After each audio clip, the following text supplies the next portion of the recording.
সবাই good afternoon বলবে, বসে থাকবো। আরে এদিকে সরা না রে বাবা। বিভিন্ন রেখা ছাড়া আমি কোন দেশ কবে স্বাধীন হয়েছিল? জানা অজানার প্রদর্শন।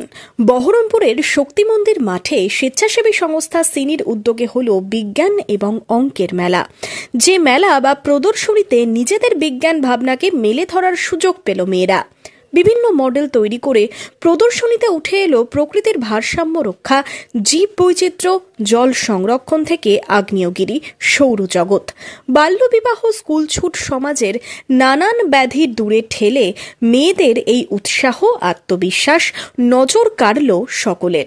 यहाँ पर आगाज की शुरुआत हुई है जो साइंस और मैथ्स को लेकर बच्चों में जिज्ञासा और उत्साह कायम करने के लिए एक हमने शुरुआत की है।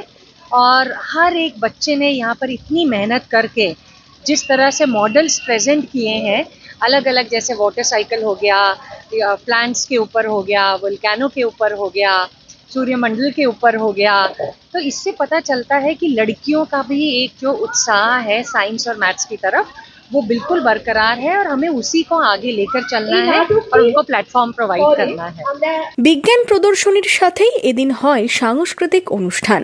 মুর্শিদাবাদ জেলায় মেয়েদের শিক্ষা সুরক্ষায় কাজ করে চলেছে সিনি। বিজ্ঞান মেলা যে সচেতনতামূলক কর্মকাণ্ডের আর এক ধাপ। মেয়েদের অগ্রগতিতে সমাজ সচেতনতার ক্ষেত্রেও অভিভাবকদের আরও সচেতন হওয়া জরুরি বলেই মনে করছেন সিনি আধিকারিক।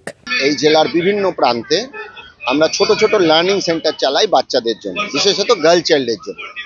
এবং এই গার্ল চাইল্ডের চালানোর উদ্দেশ্য হলো, আমাদের জেলায় জানেন কি আর্লি ম্যারেজ বেশি, টিনেজ প্রেগনেন্সি বেশি, এবং এই বাচ্চা মেয়েরা যে কোনোভাবেই খুব ডিপ্রাইভ থাকে ফ্রম ফ্যামিলি অ্যান্ড কমিউনিটি। তো আমরা এটা 14 বছর ধরে চালাচ্ছি সেই সমস্ত বাচ্চাদেরকে নিয়ে যারা পড়াশোনাটার মাধ্যমে স্কুলে থাকে। যে ওই সমস্ত বাচ্চাদের বিভিন্ন মডেল সায়েন্স আর ম্যাথসে যারা তাদের ইনস্ট্রাক্টর এবং তারা মিলে তৈরি করেছে, এটা একটা ডেমনস্ট্রেশন এবং কিছু কালচারাল অ্যাক্টিভিটি যেগুলো বাচ্চারা পারফর্ম করে বিভিন্ন সময়, সেটা আজকে স্টেজে পারফর্ম করা হচ্ছে। বহরমপুর থেকে রামচন্দ্র বিশ্বাসের রিপোর্ট, ইমাজিন কমিউনিটি মিডিয়া।